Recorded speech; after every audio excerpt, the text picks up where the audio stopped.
There's a strange moment that happens long after a connection ends, not during the goodbye, not during the silence that follows, but much later. It's the moment you stop waiting for their message, and somehow you are the one who crosses their mind.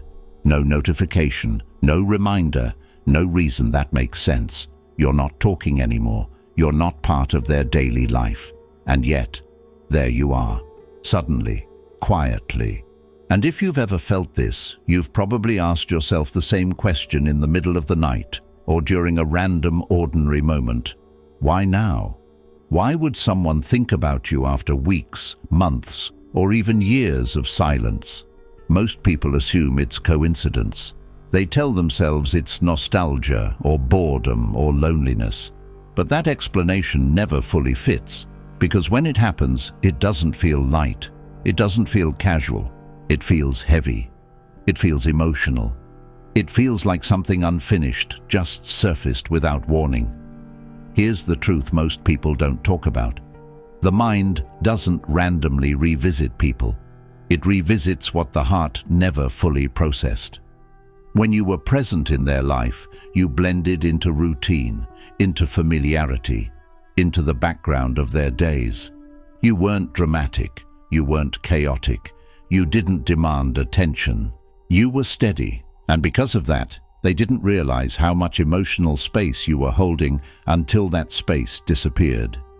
We don't feel the value of oxygen while we're breathing it. We feel it when it's gone, and emotional presence works the same way.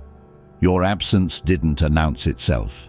It didn't beg to be noticed. It didn't create immediate pain. It created silence. And silence has a way of revealing things people spent a long time avoiding. That's why they don't miss you constantly. They miss you in moments that catch them off guard, a small win they want to share, a bad day they instinctively want to talk about, a thought that used to land safely with you.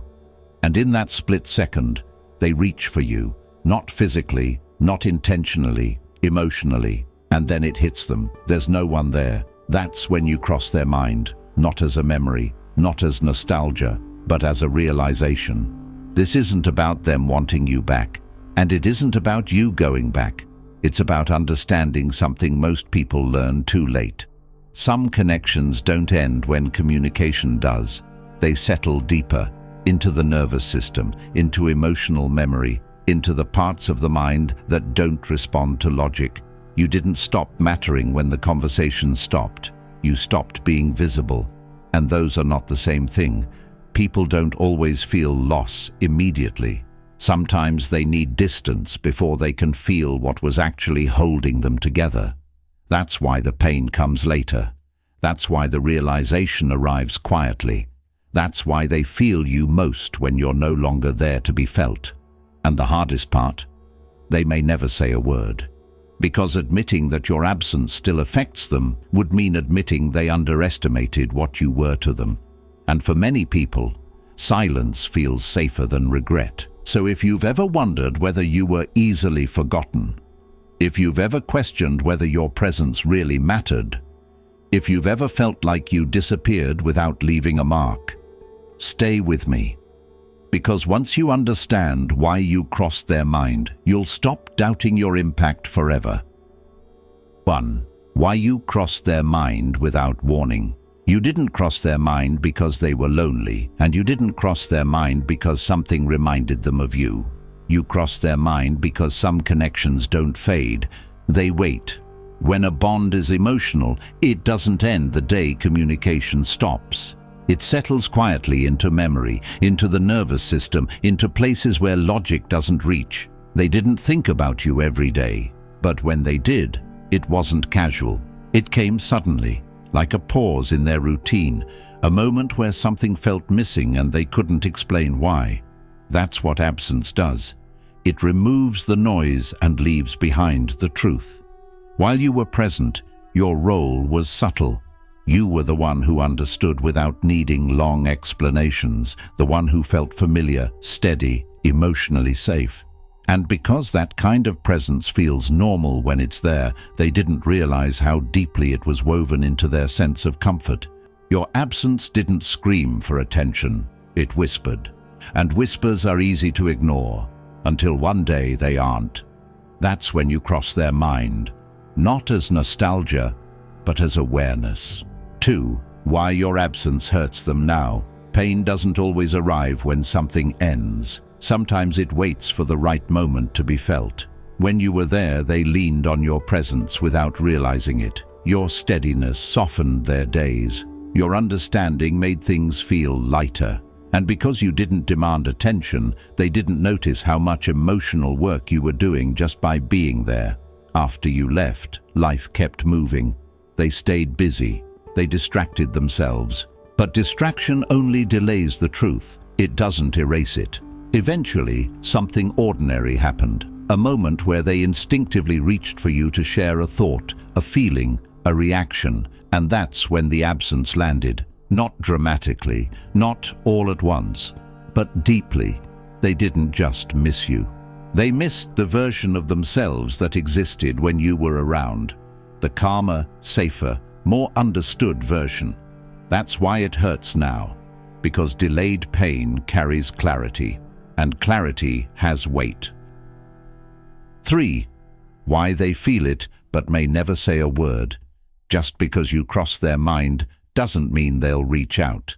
And just because your absence hurts doesn't mean they know how to name it. Some people process emotion privately. Others avoid it completely.